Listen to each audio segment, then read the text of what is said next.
Hey guys, welcome back to another video. Today we're going to run through the JHS Colour Box. So today isn't going to be a full in-depth demo of the Colour Box. I'm literally just going to be plugging in my strut into the Colour Box, into my Kemper. I've got a little bit of reverb from my Strymon Big Sky just so it's not dry, and we're just going to go through some of my favourite settings. So the Colour Box has been a new kind of pedal for me to try. I've always loved the idea of it being modelled on a Neve console, and just the kind of tones that you get out of it is basically just a lot different from the normal bog standard overdrive pedal. A couple of things I've been using it for is just to fatten up clean guitar sounds all the way through to a really nice blown out drive for really specific parts when recording. So let's dive into it. Here's my clean tone with a little bit of reverb.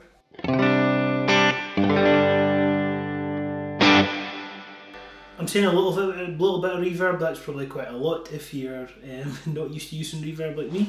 And let's dive in. I'll set everything at 12 and we will get going. So I've left the high pass filter off, I've left the step knob, which is like a master for the gain knob, at the lowest setting just now, and we'll click it on and we'll hear how it sounds. So clean tone.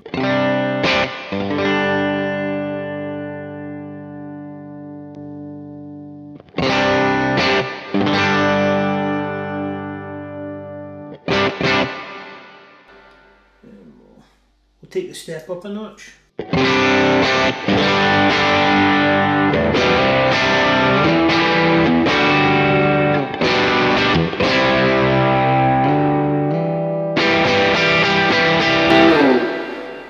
So as you'll hear, it's got loads of gain on top. We're only 2 clicks into the step knob and it's already loads. Now we do have the toggle in the high switch, which means we are getting more headroom, more gain. What I'll do now is we'll just try and fatten this strat up. So normally I love how this strat sounds, but let's take it to the extreme. Let's see what we can do with the EQ and we'll hear a bit of the sweep.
So as you would have heard, the colour box is kinda like just totally different from everything else. Now, I would love if I had a bass to run bass through it.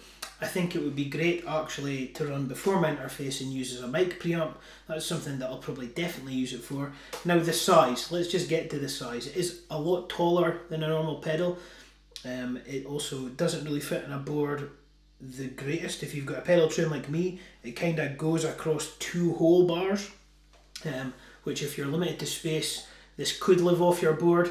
But to me, this is more like a perfect studio tool. I would love to just plug the guitar straight into here like I'm doing just now to get those direct kind of tones. It's really just an amazing sounding overdrive distortion, as you would have heard in the intro track with my 3 different guitars, to me just plugging it into the Strat just now and giving you a little bit of a run through.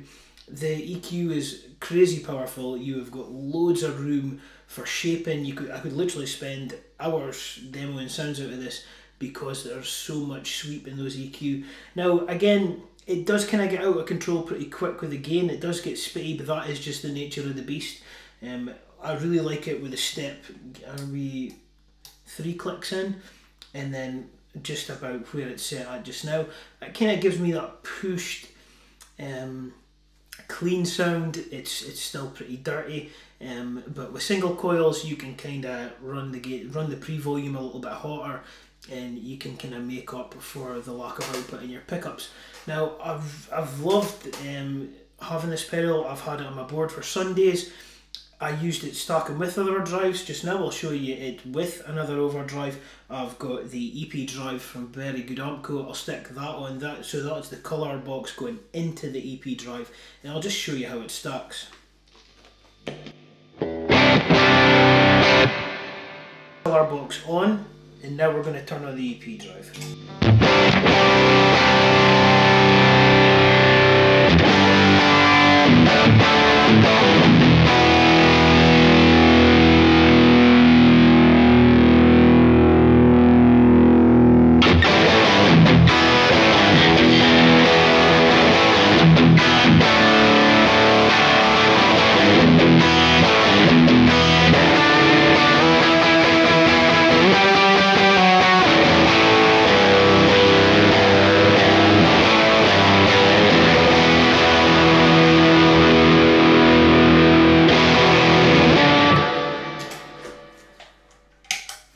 So as you can hear, it stacks great. Now again, I'm using it in my Kemper just because that's how I record at home. I think in front of an amp it would sound unbelievable. The Kemper's kind of just giving me the best of both worlds just now for being able to silent record, and it's just what I use all the time. So it's really good for me to get a feel that the colour box works with a modeler, and it actually works great with real amps and just plugging in direct. Now in live use, I would tend to just use this as a preamp overdrive. I wouldn't normally choose to just put this at the end of my board and go in, purely because there is no speaker emulation. But I guess you could do that if you want, run an IR loader after it. But I just think it's a great piece of kit. If you've been thinking about picking one up, it's a fantastic piece of kit just to have for recording. Like I said, it's based on a Neve console, a Neve preamp, so for running mics into it, it's got XLR ins and outs. It's a combo XLR and jack in the input side, and then you've actually got a XLR out and a 1/4 inch out. So essentially you could use this to split signal. You could go, even if you're plugging like playing bass direct, you could go in, bass direct out front of the house through the XLR, and then you can run your 1/4 inch jack into a pedal board, into an amp, whatever you want to do, and you can actually blend tones that way. You could basically do the same with the guitar if you wanted to record. You could go out the XLR straight into your interface, and then mono into your board, and do whatever you like. Then you could have your wet effects going through, and then you've also got a direct guitar signal that you can blend in. It's just such a sophisticated piece of equipment just to live on a pedal board, but again, this is going to stay in my studio. It'll be out my board when I need to use it for specific tones, but this is just a great piece of kit for recording. Like always, if there's anything I haven't covered, I would love it if you would leave a comment down below. Do all the things that help this channel grow. Like this video, subscribe to the channel. Any other questions, you can get me over on Instagram. My handle will appear somewhere here. And like always, thank you so much for watching through to the end. It means the absolute world to me, and I'll catch you guys in the next one.